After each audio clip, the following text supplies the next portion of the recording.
नमस्कार, आप देख रहे हैं जनता टीवी। मैं हूं आपके साथ अमन त्रिपाठी। रुक करेंगे 2 मिनट में 10 बड़ी खबरों का।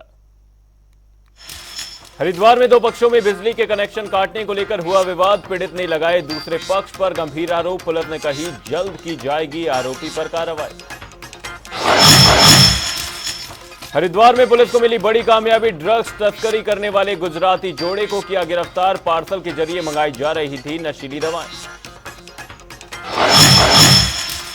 हरिद्वार में गंगा से लापता हुए लापता जायरीन समेत 3 शव। परिजनों में मचा कोहराम। मामले की जांच में जुटी पुलिस।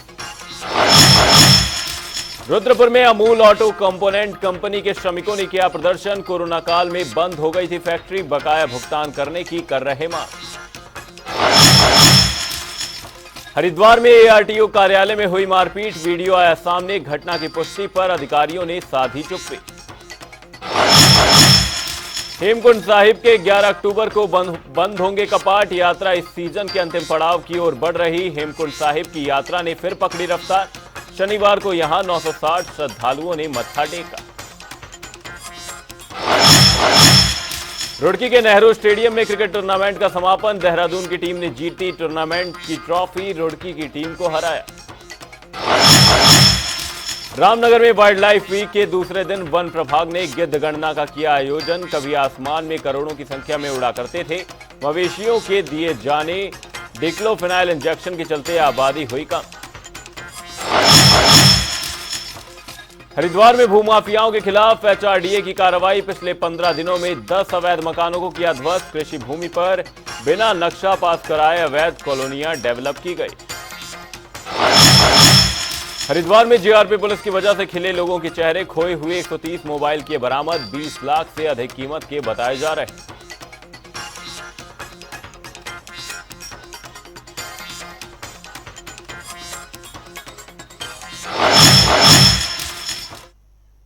दो मिनट में 10 खबरों के बाद अब वक्त है एक बड़ी खबर का। बड़ी खबर अहम जानकारी आपको बता रहे हैं। इस वक्त की बड़ी खबर, सीएम धामी का आज का कार्यक्रम प्रस्तावित।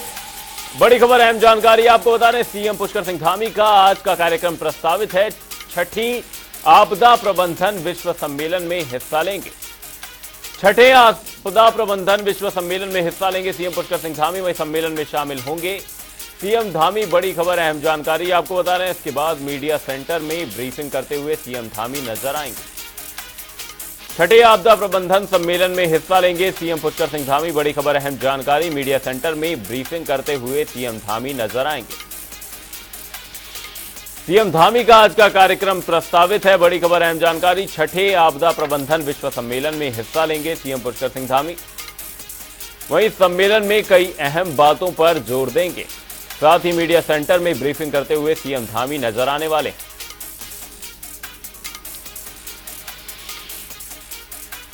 सीएम पुष्कर सिंह धामी का आज का कार्यक्रम प्रस्तावित है। छठे आपदा प्रबंधन विश्व सम्मेलन में हिस्सा लेंगे। वहीं सम्मेलन में कई अहम बातों पर जोर दिया जाएगा। वहीं मीडिया सेंटर में ब्रीफिंग करते हुए सीएम पुष्कर सिंह धामी नजर आने वाले। सीएम धामी का आज का कार्यक्रम प्रस्तावित है। इस दौरान छठे आपदा प्रबंधन विश्व सम्मेलन में हिस्सा लेंगे।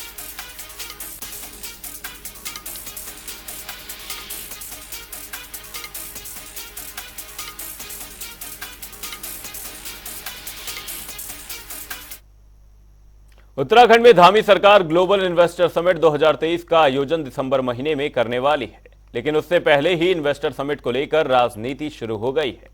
जहां कांग्रेस के प्रदेश अध्यक्ष करण माहरा ग्लोबल इन्वेस्टर समिट को लेकर धामी सरकार पर निशाना साध रहे हैं, तो वहीं भाजपा प्रदेश अध्यक्ष ने भी पलटवार किया है।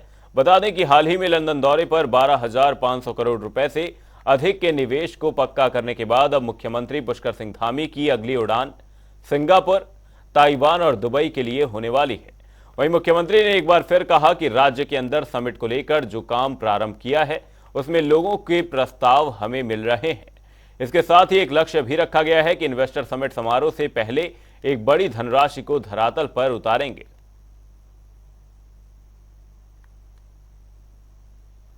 एक हमने राज्य के अंदर एक काम जो इन्वेस्टर समिट के रूप में प्रारंभ किया है, उसमें निश्चित रूप से बहुत सारे लोग अब लगातार जुड़ रहे हैं, लगातार लोगों के प्रस्ताव आ रहे हैं।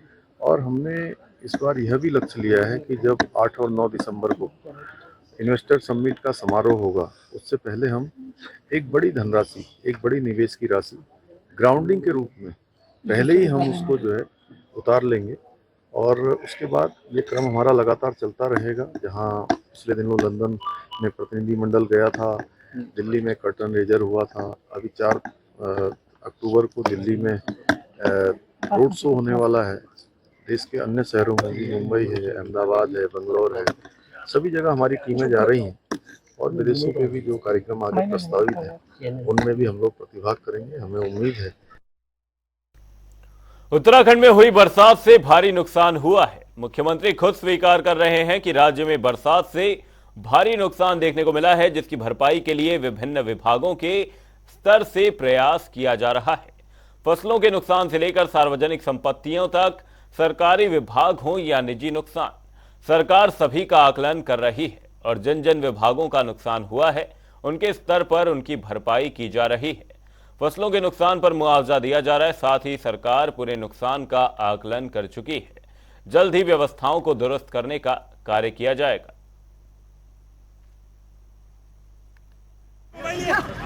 निश्चित रूप से इस बार के अतिवृष्टि के कारण से हमारा बहुत नुकसान हुआ है और उसकी जल्दी से जल्दी भरपाई हो। जो हमारे तमाम तरह से कहीं सड़कें टूटी हैं, कहीं पर भू धसाव हुआ है, अनेक प्रकार की हानियां हमको हुई हैं। उसके लिए जल्दी से जल्दी हम प्रयास कर रहे हैं कि सभी विभागों के स्तर पर, सरकार के स्तर पर जल्दी से जल्दी उस पर जो है।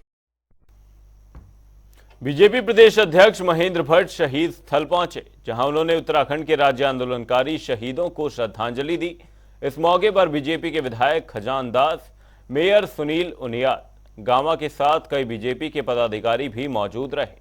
वहीं बीजेपी प्रदेश अध्यक्ष महेंद्र भट्ट ने कहा कि उत्तराखंड सरकार शहीदों के सपनों को पूरा करने की दिशा में काम कर रही है और प्रदेश में बुनियादी विकास भी हो रहा है।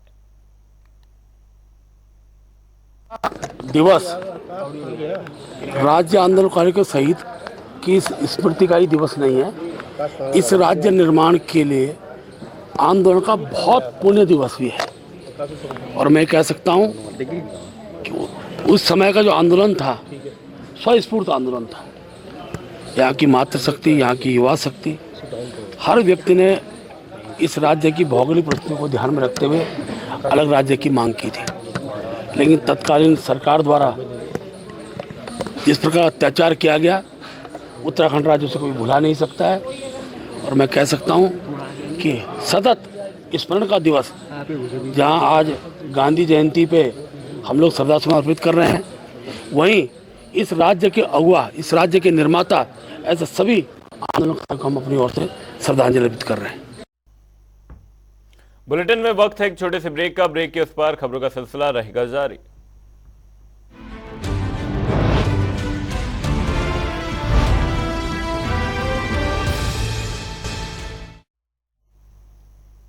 ब्रेक के बाद आपका स्वागत है। आप देख रहे हैं जनता टीवी। रुक करेंगे अगली खबर का। बागेश्वर धाम के पीठाधीश्वर पंडित धीरेन्द्र कृष्ण शास्त्री आज वाराणसी पहुंचे। वाराणसी में उन्होंने श्री काशी विश्वनाथ धाम में दर्शन पूजन किया। 5 ब्राह्मणों के नेतृत्व में वैदिक मंत्रों के बीच उन्होंने षोडशोपचार पूजन किया। इस दौरान पीठाधीश्वर धीरेन्द्र कृष्ण शास्त्री की और गंगा जल और दूध से बाबा का अभिषेक भी किया गया। दर्शन पूजन करने के बाद गर्भगृह से बाहर निकलने के बाद उन्होंने बाबा के शिखर को नमन किया।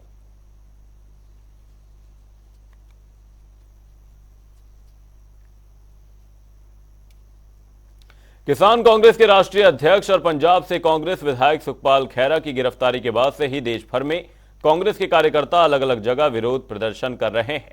इसी क्रम में हरिद्वार पहुंचे आक्रोशित किसान कांग्रेस के कार्यकर्ताओं ने पंजाब सरकार के खिलाफ जमकर नारेबाजी की और रोष प्रकट करते हुए सुखपाल खैरा की रिहाई की मांग की। कांग्रेस नेताओं ने आरोप लगाया कि षड्यंत्र के तहत सुखपाल खैरा की गिरफ्तारी की गई और पंजाब सरकार के तानाशाही रवैये को बिल्कुल भी बर्दाश्त नहीं किया जाएगा। प्रदर्शन के दौरान कार्यकर्ताओं ने चेतावनी दी कि अगर जल्द ही सुखपाल खैरा की रिहाई नहीं हुई तो उग्र आंदोलन किया जाएगा। और हमारे राष्ट्रीय अध्यक्ष जी को अगर या किसी भी कांग्रेसी को इस तरह से गिरफ्तार किया जाएगा तो हम खाली जो है हाईकमान के भी आदेश की उसमें है।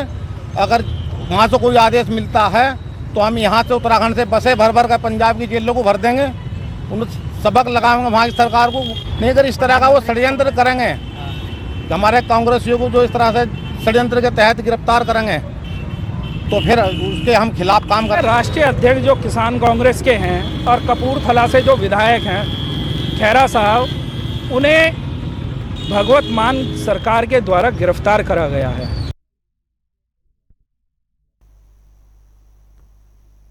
हरिद्वार स्थित भगवानपुर टोल प्लाजा पर भारतीय किसान यूनियन क्रांति का धरना प्रदर्शन पिछले 4 दिनों से जारी है, जिसे 5वें दिन अधिकारियों के आश्वासन के बाद खत्म कर दिया गया। किसानों की मांगों को लेकर प्रदर्शन किया जा रहा था, जिसमें भारतीय किसान यूनियन क्रांति के राष्ट्रीय अध्यक्ष विकास सैनी ने किसानों की मांगों को लेकर कहा कि गन्ने का बकाया भुगतान किया जाए और यूपी की तर्ज पर किसानों की बिजली मुफ्त की जाए। वहीं साथ ही कई अन्य मांगे भी उनके सामने रखी गई। उपजिलाधिकारी जितेंद्र कुमार ने इस पर जवाब देते हुए बताया कि सभी मुद्दों पर रिपोर्ट बनाकर शासन को भेजने का काम किया जाएगा और जैसे ही मामले में कोई प्रतिक्रिया मिलेगी उसके आधार पर आगे की कार्रवाई की जाएगी। वहीं बकाया गन्ना भुगतान को लेकर गन्ना आयुक्त शैलेंद्र कुमार ने बताया कि जल्द से जल्द किसानों को बकाया भुगतान करने का आश्वासन दिया गया है, जिसके बाद ही किसानों ने धरना प्रदर्शन को खत्म कर दिया। हमारी मांगे थी वो पूरी तरह से, कुछ मांगे उसमें मान ली गई है और कुछ मांगों पर हमें संतोषजनक आश्वासन दिया गया है, जिन पर जल्दी ही कार्रवाई होगी। जैसे ये यहाँ पर जो ये रुहाड़ की चौराहे पर जो उगाही करी जा रही थी वो जल्दी ही बंद होगी और जो पुलिस प्रशासन भी जल्दी उस पर भी अंकुश लगेगा। समाप्त हो गया धरना, तो ये तो चलता ही रहे। अगर कोई कार्रवाई उत्पीड़न होगा फिर धरना। आश्वासन ये दिया गया कि आगे से इस पर हम गरीब और अमीर ये आर्थिक स्थिति जरूर देखेंगे चालान करने से पहले, पर कानून है, कानून का तो पालन करना पड़ेगा और इसमें बिल्कुल भी चालान मतलब पहली बात तो होने की ना करने के लिए हमें कहा गया कि चालान नहीं हो इस तरह के नहीं हो। मुरादाबाद रेल मंडल क्षेत्र के वाया लक्सर रेलवे स्टेशन पर दर्जनों रेलगाड़ियां प्रभावित हुई हैं। बता दें कि उत्तर रेलवे जोन के अंबाला और फिरोजपुर रेल मंडल क्षेत्र पर कई जगहों पर जारी किसान आंदोलन के कारण रेलगाड़ियों पर प्रभाव पड़ा है। मुरादाबाद रेल मंडल क्षेत्र के डीआरएम राजकुमार सिंह के मुताबिक पंजाब में जारी किसान आंदोलन से मुरादाबाद रेल मंडल क्षेत्र के रेल परिचालन पर भी प्रतिकूल असर हुआ है, जिस कारण हरियाणा सहित पंजाब और जम्मू कश्मीर में आवाजाही करने वाली कई रेलगाड़ियां प्रभावित हो चुकी हैं। किसानों का जो आंदोलन चल रहा है उसका मुरादाबाद मंडल के परिचालन पर भी प्रतिकूल प्रभाव पड़ा है। हमारे यहाँ से पंजाब की तरफ जाने वाली, हरियाणा की तरफ जाने वाली ट्रेन्स जो हैं वो हमें कई जगह पे शॉर्ट टर्मिनेट करनी पड़ी हैं, कुछ ट्रेनों को कैंसिल भी करना पड़ा है। 10 ट्रेनें पूर्णतया कैंसिल करनी पड़ी हैं और 12 ट्रेनों को हम लोगों को शॉर्ट टर्मिनेट करना पड़ा है। इसकी वजह से यात्रियों को काफ़ी असुविधा हो रही है और हम लोगों के कंट्रोल में लगातार जो प्रभावित यात्री हैं उनके द्वारा फ़ोन आ रहे हैं। हम लोगों ने इस स्थिति को टैकल करने के लिए ये प्रयास किया है कि वक्त रहते ही हम लोग अपने यात्रियों को चेतावनी दे रहे हैं, उनको मैसेज भेज दे रहे हैं कि ये ट्रेन अपने गंतव्य पर आज नहीं जाएगी या गंतव्य से पहले ही शॉर्ट टर्मिनेट हो जाएगी। रुड़की के नेहरू स्टेडियम में क्रिकेट टूर्नामेंट का समापन हुआ, जिसमें देहरादून की टीम ने रुड़की की टीम को हराकर बाजी मारी। इस दौरान राज्यसभा सांसद, विधायक समेत कई लोग मौजूद रहे। उन्होंने कहा कि हार जीत की भावना से ऊपर उठकर खेलने के प्रति ज्यादा फोकस रखना चाहिए। इसके साथ ही स्टेडियम में बैडमिंटन प्रतियोगिता का आयोजन किया जा रहा है, जिसमें 4 टीमें शामिल हैं। मैंने भी उसके मीडिया के जो अपने चैनल्स हैं उनका बहुत बहुत आभार व्यक्त करता हूँ। आज ये जो प्रोग्राम यहाँ पर समापन हुआ है, 1 सप्ताह से ये चल रहा था और इसमें एक नई तरह की पहल अक्षय प्रताप जी ने शुरू करी है। मैं इनको बहुत बहुत बधाई देता हूँ, इनको, इन मुन्नन भाई को और वकील साहब को। इन्होंने जो प्रोग्राम ये कराया 1 सप्ताह का, बहुत ही बढ़िया। इसमें जो हमारी नई बच्चे हैं, नए जो खिलाड़ी हैं, हमारे छोटे भाई हैं, वो आगे निकलकर इस रुड़की का नाम रोशन करेंगे और आगे चलकर जैसे अपने ऋषभ पंत रुड़की से निकले थे, ऐसे ही में मानना है कि यहाँ से भी 2-4 बार एसोसिएशन करती थी इस बार ये कार्यक्रम खेलो रुड़की के अंतर्गत हमारे ऐसे नौजवानों ने मिलकर किया है और एक अच्छा ये ऐसा कार्यक्रम है जिसमें जिले भर से प्रदेश भर से अनेक टीमें आई और एक सद्गुण वातावरण में बहुत अच्छे प्रकार से ये खेल समाप्त हुआ। इसके लिए मैं जो आयोजक मंडल है जिन्होंने बाबूजी की स्मृति में कार्यक्रम किया उनको बधाई देता हूँ, शुभकामनाएं देता हूँ और एक अच्छी शुरुआत लंबे खेल की स्वरूप में है जिसमें हमारी प्रतिभा सामने निकल कर आती है। आपकी सिर्फ 3 का नाम चल रहा है पार्टी में। देखिए मैं ऐसा नहीं है कि आज ही सक्रिय हूँ, हमेशा आता हूँ, पहले से ही आता हूँ। इसी जिले का जिला अध्यक्ष रहा, फिर बहुत लंबे समय तक संगठन में काम किया, बहुत लंबे समय तक बीजेपी में काम किया, तो ऐसा नहीं है। गडकरी जी ने कहा है जो 2 आप ऐसी बात पार्टी क्या तय करते हैं? आप नेता लोग आप ही की पार्टी के विधायक यहाँ से 3 चूँकि रुड़की के लिए एक है, रुड़की की न केवल स्टेडियम के तौर पर बल्कि जनसभा के तौर पर भी लाइफ लाइन है। आज हम रुड़की में देखते हैं यही एक बड़ा हमारे पास, इसलिए इसको याद होगा हमने पिछले योजना में एक अच्छी प्रकार से इसको डेवलप करने के लिए इसको शुरुआत की थी और मैं यहाँ विधायक जी से भी कहूँगा और हमारे राज्यसभा सांसद भी यहीं से हैं, लोकसभा सांसद जी हैं, सबसे कहूँगा कि इसको ठीक प्रकार से व्यवस्थित सूत्रों किया जाए। हवाले से खबर है खंड में सर मुझे मेरे से ज़्यादा तो आपको ज़्यादा पता है। फिर भी आप मैं सबसे पहले तो वीर अभिमन्यु जी जिनकी स्मृति में ये कार्यक्रम आयोजित किया गया, ये खेलो रुड़की का आयोजन हुआ, उनको अपने श्रद्धा सुमन अर्पित करता हूँ। और ये बहुत अच्छा आयोजन हमारे ठाकुर साहब भाई मुंडन जी, उनके सुपुत्र जी, उनके पूरे परिवार के द्वारा किया गया। इसमें क्रिकेट प्रतियोगिता और बैडमिंटन प्रतियोगिता दोनों को ऑर्गेनाइज किया गया। तो मैं विजेता टीम को भी और जिन प्रतिभागी खिलाड़ी थे उन सबको बधाई देता हूँ। जो हारा है वो भी विजेता है।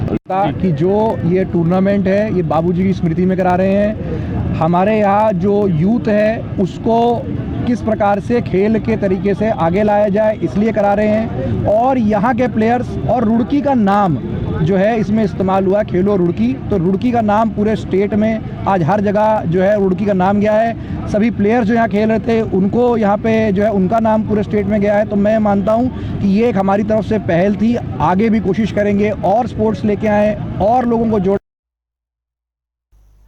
फिलहाल के लिए इस बुलेटिन में सिर्फ इतना, कहीं जाएगा नहीं। जनता टीवी पर खबरों का सिलसिला रहेगा बरकरार। तब तक के लिए नमस्कार।